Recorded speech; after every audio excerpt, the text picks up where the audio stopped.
Today we have discussed the new topic, the Chinese Revolution.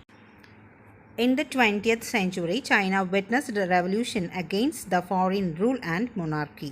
The colonial powers of Europe and America adopted policies in China different from the ones they had implemented in the colonies of other parts of the world. They were opium trade and the open door policy. In China, they have witnessed so many revolutions against the foreign rule and monarchy. Monarchy means Rajavarcha. European countries and America adopted new type of policies, like opium trade and open door policy in China. We have discussed the term opium trade and open door policy. Chinese silk, tea, and earthenware were in great demand all over Europe. China gained huge profit through the export of these items. There was nothing to import to China from Europe. As a result, the European traders suffered a great loss. Europeans demanded the Chinese products. China exported all these things to Europe, and China gained a huge profit through this export. ഈ സമയത്ത് ചൈനയിലേക്ക് European ട്രേഡേഴ്സിൻ്റെ ഒരു സാധനം പോലും import ചെയ്തിട്ടുണ്ടായിരുന്നില്ല. As a result European traders suffered a great loss. As a remedy for this loss, the British traders imported opium. Opium is an intoxicant. That is കറുപ്പ് എന്ന് പറയുന്ന ഒരു ലഹരി പദാർത്ഥം ചൈനയിലേക്ക് ഇമ്പോർട്ട് ചെയ്തു. This affected the Chinese trade and consumption, made the Chinese people mentally imbalanced. ചൈനീസിനെ മൊത്തം imbalance ചെയ്യിക്കാൻ ആ ഒപ്പിയമിനെ കൊണ്ട് സാധിച്ചു. ഒപ്പിയം എന്ന് പറയുന്ന ഇൻടോക്സിക്കൻറ്റിനെ കൊണ്ട് സാധിച്ചു. It resulted N economic and mental subjugation of the Chinese. അത് മൊത്തം ചൈനക്കാരെ മൊത്തം അവരുടെ യൂറോപ്യൻസിൻ്റെ അടിമത്തത്തിലേക്ക് നയിക്കാൻ കാരണമായി. The second policy is open door policy. By the end of the 19th century, several European countries acquired trade privileges in China. America could not acquire the privilege as it was not concerned about China at that time. European traders ചൈനയിൽ ഒരുപാട് privileges ഏറ്റെടുത്തിരുന്ന സമയത്ത് American ട്രേഡേഴ്സിന് അത് സാധിച്ചിട്ടുണ്ടായിരുന്നില്ല. To acquire the privilege, John Hay, the then State Secretary of the USA, proclaimed the open door policy. As per this policy, America argued for equal rights and opportunities for all countries in Chinese market. ഈ privileges കിട്ടാൻ വേണ്ടി John ഹേ എന്ന് പറയുന്ന American state secretary ഒരു policy പുറപ്പെടുവിച്ചു, the open door policy. ഈ policy പ്രകാരം America argue ചെയ്യുന്ന ഒരു കാര്യം എന്താണെന്ന് വെച്ച് കഴിഞ്ഞാൽ equal rights and opportunities for all countries in the Chinese market. China was divided into different regions to be controlled by various countries. The aim of this policy was to create an opportunity for the USA to interfere China. The Manchu dynasty in China favored the foreign interference and domination. Some secret organization in China revolted against it in 1900. In 19th century, China ruled by the Manchu dynasty. Manchu dynasty in China favored the foreign interference and domination. At that time, some secret organizations means എതിർക്കുന്ന കുറച്ച് ആൾക്കാരുടെ ഒരു group ഉണ്ടായിരുന്നു. That secret organization revolted against the Manchu dynasty in 1900. The organization's emblem is the Boxer fist. So this is known as the Boxer Rebellion.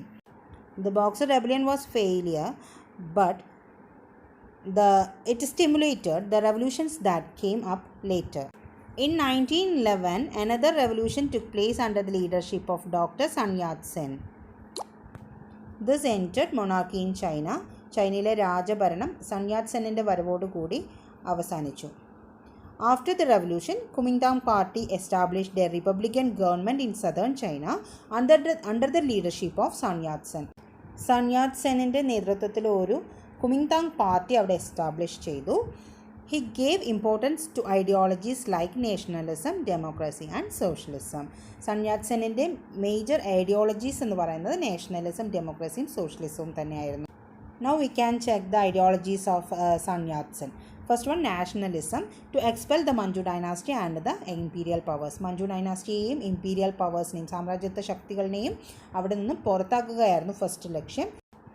Second one is democracy, to establish democratic rule. Democratic rule സ്ഥാപിക്കുക എന്നുള്ളതായിരുന്നു രണ്ടാമത്തേത്. മൂന്നാമത്തേത് socialism, to control capital and distribute land equally. Capital amount മൂലധനവും അതുപോലെ തന്നെ ലാൻഡും ഈക്വലായിട്ട് distribute ചെയ്യുക എന്നതായിരുന്നു third ideology. He decided to nullify the unjust treaties signed with the foreign countries and wanted to maintain equality with Western countries. Western കൺട്രീസുമായിട്ട് equal ആവണമെന്ന് ഉദ്ദേശത്തോടു കൂടി sun yet Sen എന്താ ചെയ്തതെന്ന് വെച്ച് കഴിഞ്ഞാൽ ഫോറിനേഴ്സ് സൈൻ ചെയ്ത എല്ലാ ട്രീറ്റീസും, അനാവശ്യമായിട്ട് സൈൻ ചെയ്ത എല്ലാ ട്രീറ്റീസും ക്യാൻസൽ ചെയ്യാൻ തീരുമാനിച്ചു. The Kuomintang Republic adopted measures for the progress of agriculture and industry. The measures adopted by Kuomintang party is progress in agriculture and industry. China received assistance from Russia in various fields and Chinese Communist Party was formed. In the beginning, the Kuomintang and the Communists cooperated with each other, but later the cooperation was disturbed when Chiang Kai-shek became the head of the republic following the death of Sun Yat-sen. Sun യാറ്റ് സെന്നിൻ്റെ മരണത്തോടുകൂടി അധികാരം ഏറ്റെടുത്തിട്ടുണ്ടായിരുന്ന ചിയാൻ കൈഷക്കിൻ്റെ വരവോടുകൂടി ഈ corporation, അതായത് കുമിങ്താങ്ങിൻ്റെയും കമ്മ്യൂണിസ്റ്റിൻ്റെയും corporation ഇല്ലാതാവുകയാണ് ഉണ്ടായത്.